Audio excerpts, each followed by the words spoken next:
Hi, it's Melissa. Hi, it's Shelley. Thanks for joining us. So today we're going to talk about integrated LED fixtures. And there's a lot to cover, and we have a couple of examples of some integrated LED fixtures. We're going to tell you about them, the structure of them, the history of them, and why you would want to use it, and maybe some of the cons too. Right, Shelley? That sounds great to me. And it's going to be mostly decorative integrated fixtures. We'll have another one later on down the road with architectural. Hi, welcome to Lightwaves Lighting, a podcast put on by Shelley and Melissa, independent lighting reps from two separate parts of the country, where we will take an expert dive into all things lighting with a dash of design. So, as I recall, integrated LED decorative fixtures really came around within the last 6 years, 5, 6 years. Do you remember anything older than that for decorative LED, integrated LED? For decorative, I think it was very far and few between, but it's been perfected so much with color rendering and dimming now that it's just exploded across the board. Right. So, and then I think people have a hard time understanding what integrated LED means, or integrated fixtures versus non-integrated fixtures. So, do you want to give like a kind of a definition of what an integrated fixture is, and how they work? Well, basically, an integrated fixture is where the diode is actually integrated into the fixture, whether it be by channel or on the form of the fixture laid in. You don't see it. A lot of times it's an edge lit fixture. And it dims very nicely. You can do your own kelvins. But again, with decorative fixtures, it's just able to take on the form of the fixture. Okay. And are these fixtures usually 24 volt or 12 volt? And how does one put it in?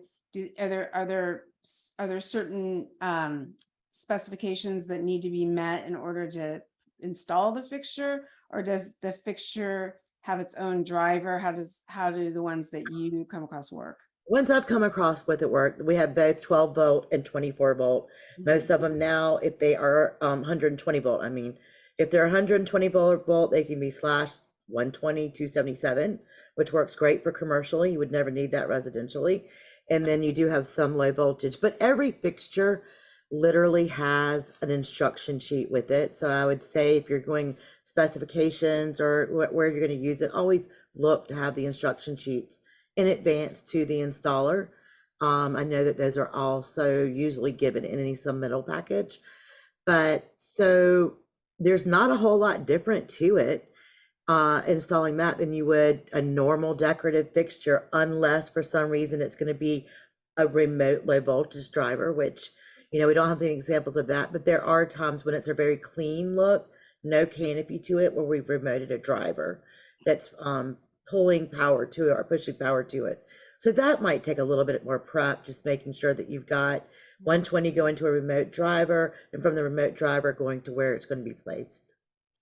Okay. And then what is the life what is the expectation of a lifespan of a decorative integrated LED fixture, which we're going to show you all in a moment, a couple of examples of an integrated LED fixture.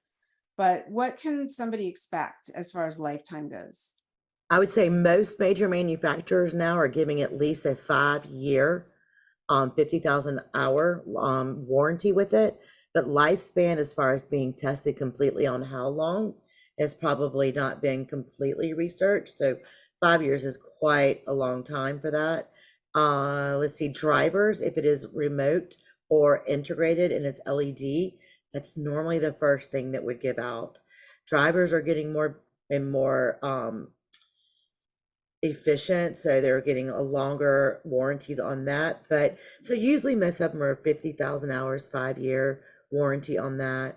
And I guess people question, if it's integrated, what do we do then? Right.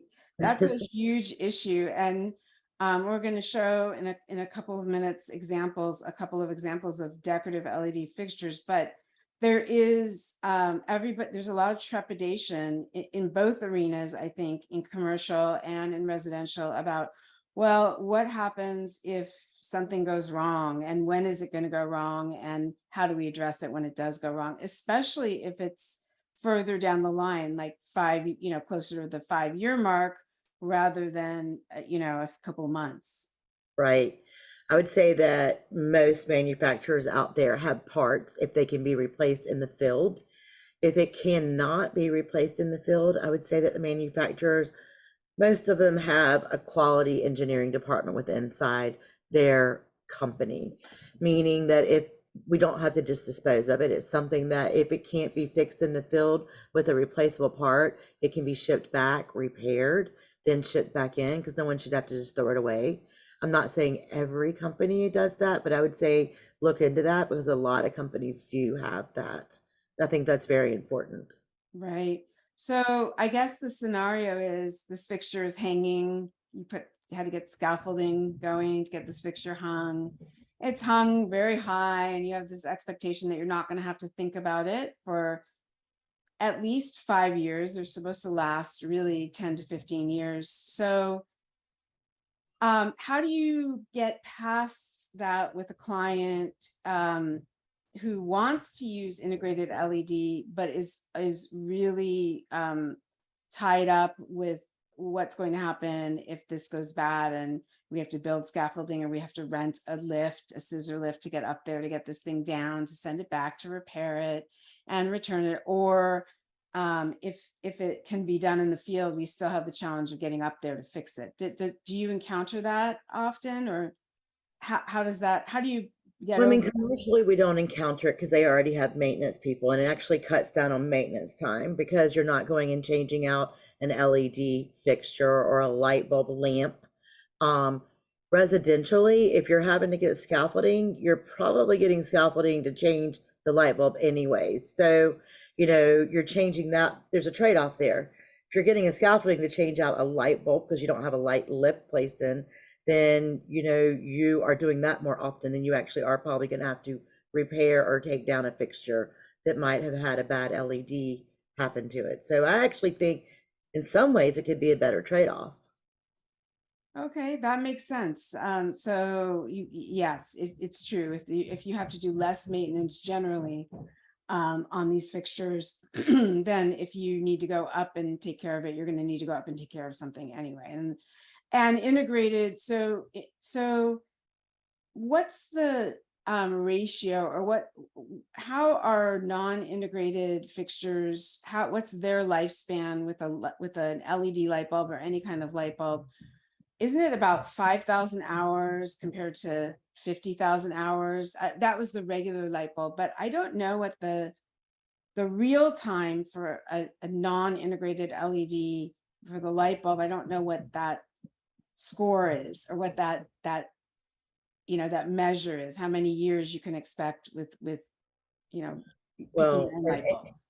a regular incandescent light bulb really was rated for about 800 hours.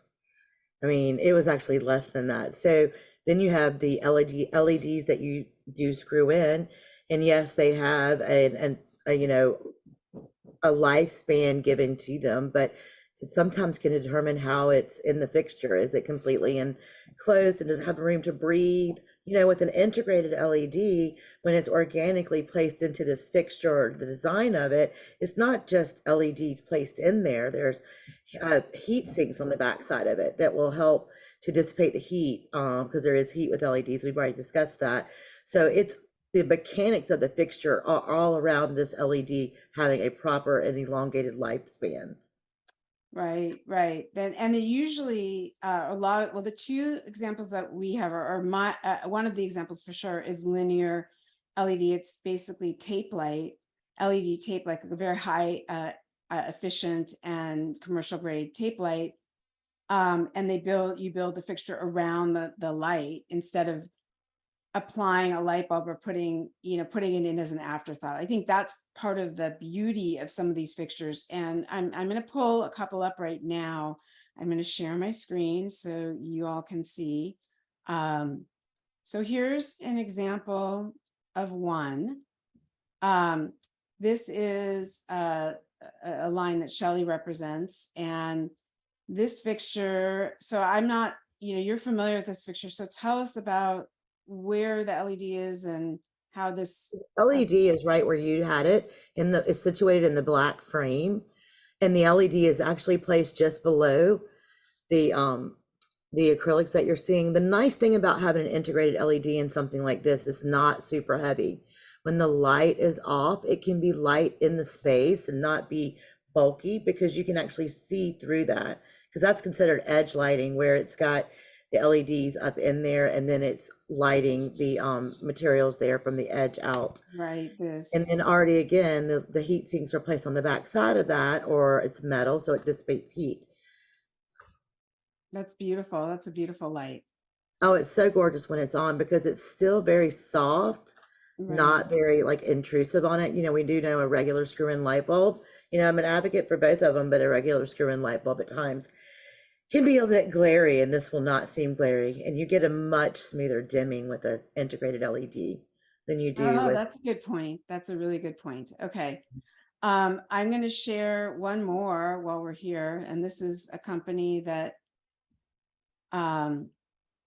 that I represent, and this is in a more of a commercial space. This is a larger fixture. So the driver, the power supply is up here above the fixture at the top in the canopy, which you actually can't see. This is a custom fixture, so this is it's custom size, but same thing.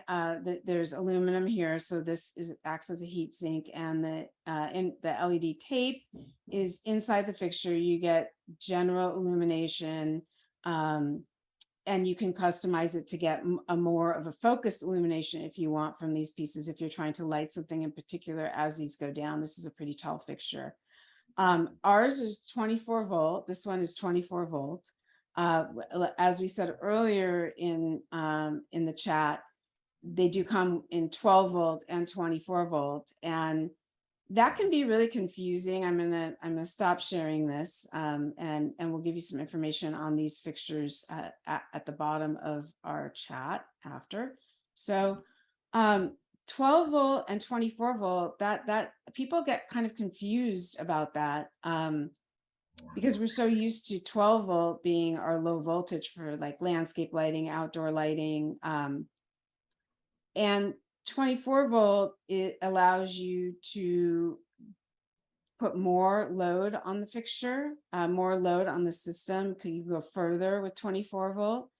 But other than that, I don't, there's really not an advantage that I see to 24 volt over 12 volt. So I think in either case, for commercial or residential, they're both okay, unless you have, I don't know if you want to weigh in on 12 volt No, versus I agree with you on that. You just have to make sure that when you're using, you identify it so that it actually will work with whatever dimmer that you're going to use on the wall or right. control system in there.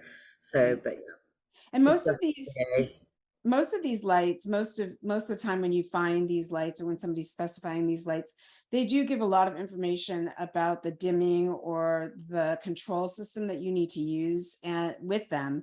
And now with the advent of tunable white, and so we can color change. There's RGBW, which is red, green, blue, white, so everything in between. There's tunable white, which is 2000, sometimes 2000 to 6000, or somewhere in there, and you need special control for that. But they always will tell you which controls will work, so you don't have to figure that out for yourself, which is helpful both in residential and commercial. So what are the cons, do you think? Like if somebody say in a commercial application in a hotel or something wants to use an LED, they want a big LED light fixture, and they're trying to decide between integrated and non-integrated, what would be the downside of an integrated LED fixture? I think the only thing that I have seen that has been the biggest pushback is there is an expense difference. It definitely is, made differently. A lot more tooling goes into that fixture. So I'm seeing a trend with a lot of people wanting to use integrated, especially with it being commercial because you're gonna save money. You get more, lumens per foot. You have better dimming capability. No strobing usually will be affected. You can dim a little bit lower than when you screw in an LED. So you can go down to 1%, 5%. So, and then, you get color control, like you said, some of them can be, up to 3,000 or higher, and then dim as low as 2,200 and that can be programmed in a scene.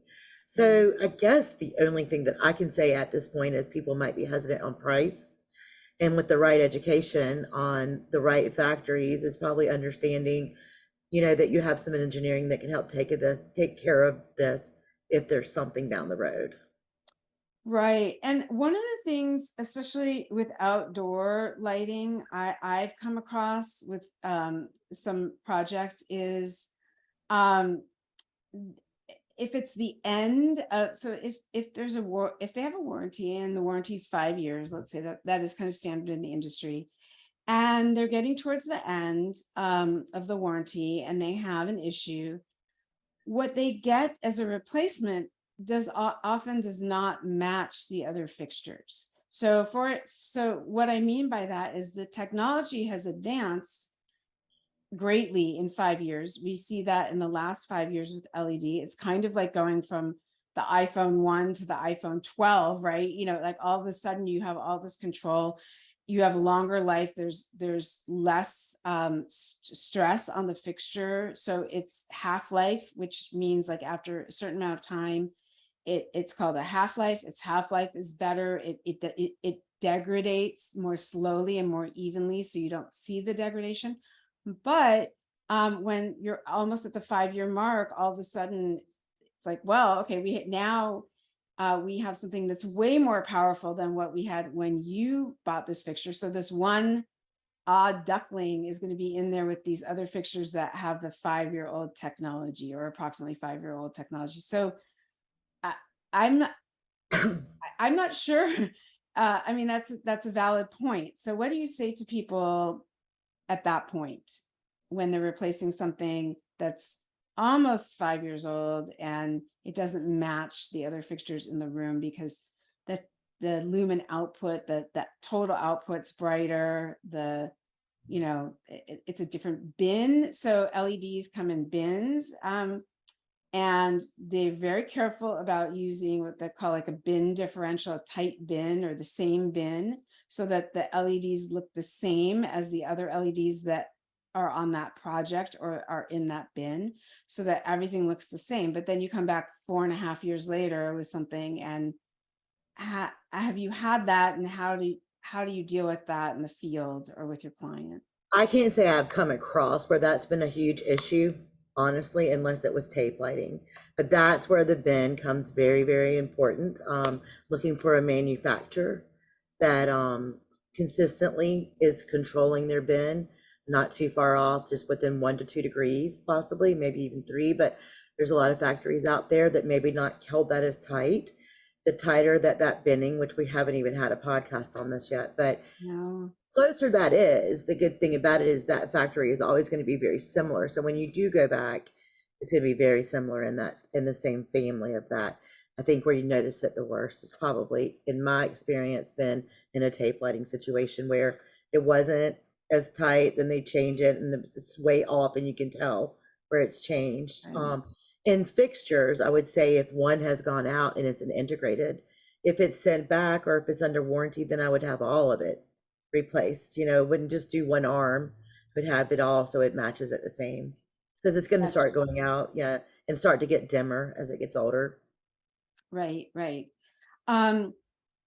Yes, and I haven't had that issue really with interior fixtures. I've had that issue more where there's several exterior fixtures, and the technology has moved forward. And I also say to people, if it's been 5 years, things have changed, and maybe you want to change, maybe it's time to change out your fixtures, and you'll get even longer life out of the new set of fixtures that you buy. But after 10 years or a generation, they tend to get it wears, the style wears on you, and you might want to change it. The other thing I think about integrated LED that may be a little bit challenging is people who want a more traditional or transitional fixture. Sometimes the integrated LED does not lend itself to that look. It's a little bit strange to put into a fixture that's not more contemporary. The two examples that we gave, one was quite contemporary, the one with just the linear pieces. The other piece that looked more like a lotus or a flower could be a little bit more transitional, but the light that is the type of light that is put out by integrated LED I tend to see it more in contemporary fixtures than in traditional or transitional. I don't know if you have a solution for those people who don't want something that's so contemporary.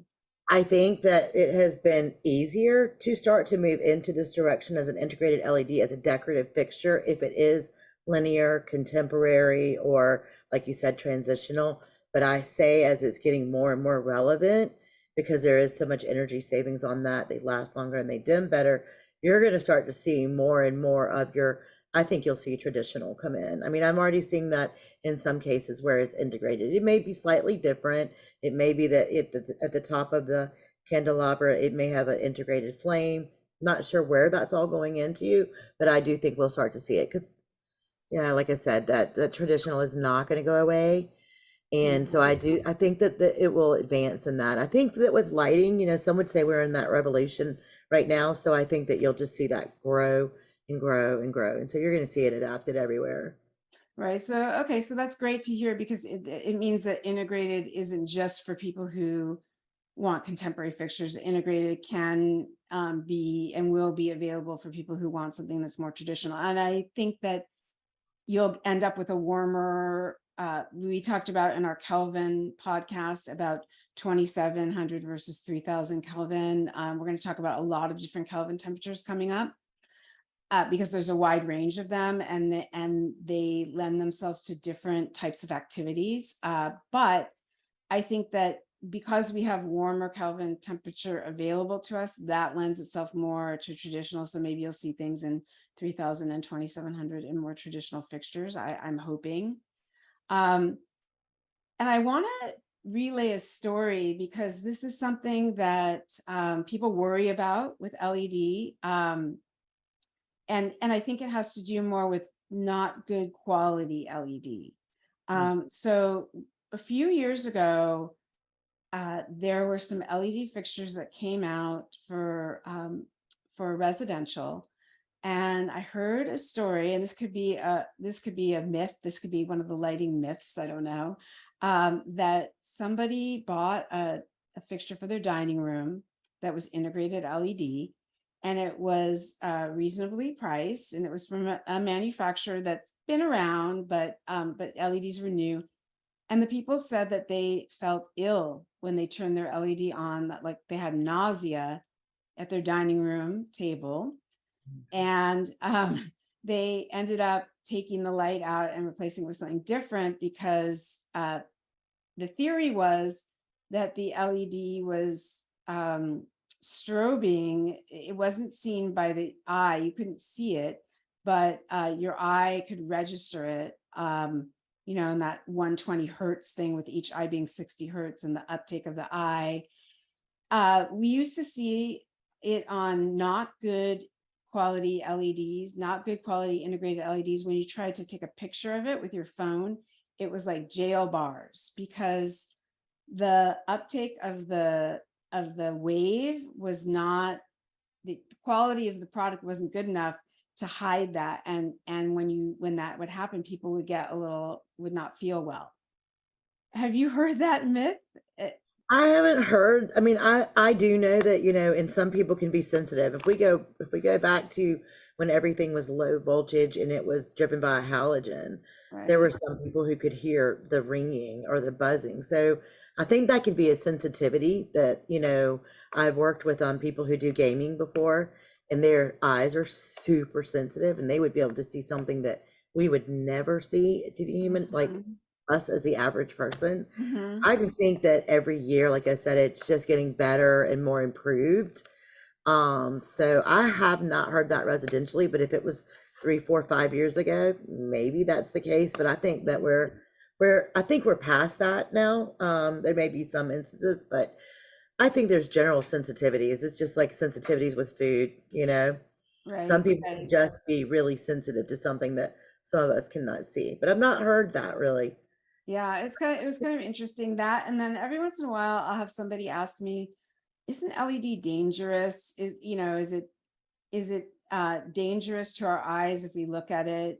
Are we gonna have retinal damage? And is it bad for our environmentally for our own health? And my answer is that LEDs have been around for a long time. Traffic lights are LED. So as long as we've been driving around traffic lights, we've been looking at LEDs. They're in our computers and our phones and everything else. So do you have anything to add for the person who's hesitant to use LED because of environmental or damage down the line, issues? I can't really speak to that. I don't think there's enough evidence on that yet. I think there's probably ongoing studies, just like there were with everything. We used fluorescents for years. I mean, Mhm. so I don't really see that. I personally, if it's a recessed can, I try not to stare directly into the LED, but that's, the same thing with a lot of things that can hurt it. I can also throw Right. earplugs in my ears and play the music too loud, you Mhm. know? Mhm. So, Right. with everything, you have to do that. The trade-off, I don't know what the future will tell us about it, but I think they seem safe, and they're improving from year to year. So, I don't see the strobing. I do, like I said, I could think people could be sensitive to it, but Right. I think that that lighting generally is much better now. As technology has moved forward and regulatory implementation of regulatory codes and things like that, especially in California, there's minimums they have to meet also for dimming. If they want to dim properly, they have to be a higher quality to really be able to dim. And so they don't will often not pass tests in certain states because if they're not good enough, they're not going to dim properly and they're not going to actually live up to the lifetime that they state in their warranty. So they wouldn't make it. I think we've moved forward. I think my story about the nausea in the dining room is a few years old. But there are people and there are situations where there are some hurdles to jump over when going, from a regular light, a lit LED light fixture that's lit by LED light bulbs or regular light bulbs to an integrated LED. I think it's a much more sophisticated look. It's really cool. Maybe it's not for everyone, but there are a lot of applications where it's great. It's a great fit for the space. And then you really don't have to worry about the maintenance. So I mean, there are ups and downs. There are definitely pros to it, and still maybe some cons and maybe some hurdles to get over. But I think as we move forward, we're going to see almost every possibility of whatever style, whatever genre we like in an integrated LED. So I think we're just going to keep moving forward with that. absolutely, I don't think it's going anywhere. So, the more that you educate yourself and know your brands, know Yes, what I you're think using is important. I, yeah, that's huge. Is to go with a brand that um, uses integrated LED and understands it, and regularly uses it in their product and has been around for a while and has a good warranty, like a very reasonable warranty. If they're not willing to stand behind their product for more than a few years, then I think it's important to take a second look and look for something that's tested and has been out in the field and with somebody who has engineering team, understands how to do integrated LED and what its purpose is. Absolutely. I Yeah. definitely think that engineering team is good. So you just educate yourself on not only the fixture and the style that you want, and the lumens that you want, and the binding process, but the manufacturer. Yeah, I think that's all really important. So the ones, there are really good manufacturers out there. We both represent good manufacturers who work with integrated LEDs regularly, and there are plenty out there. And then there are some of the buyer beware, some that you may not want, you may want to stay away from. So do your homework, and it's an investment. So make sure that it's something that is going to fit in this space, is going to make sense, because it's going to be around for a while, but it's plan on it being there for, 5 to 10 years. And I think if you have any questions as an end user, and let's say you're not working with a specifier or decorative, it could be an office building that just wants to do one fixture over the conference room, doesn't know where to go with that, or it could be, because usually if it's an entire building, it's being specified. Lighting designer's already on it, your electrical engineers are already on it. There's so many people involved in that make everything go very smoothly. If you're doing a one-off, or if you're doing a residence and you're trying to just go in and do a few things, you can always reach out to a manufacturer. You can always go into a lighting showroom. An electrical distributor has a counter. There's so many people out there that can educate you as far as from the rep on. It is a skill set to know about it. So I definitely think there are resources to get by with that. Absolutely. Absolutely. So anyway, so we hope that this was helpful to you, to people, and in the trade, and people, just end users who want to understand a little bit more about what an integrated LED is about, and is it something that they should invest in. So hopefully we answered some of those questions, gave you some information, gave you a couple of looks at some cool pieces, and we'll come back. We're going to circle back to this again, right, Shelley, with different color temperatures, tunable white. We're going to talk about dimmers. We're going to talk about control systems and what's out there, and integration of your home with these lights. So there's a lot more to come. Architectural too, so we'll get into a lot more. Architectural too, yeah, that's going to be really cool. So until next time, have everybody stay safe, and we will see you next time around. Thanks so much. Thanks for joining.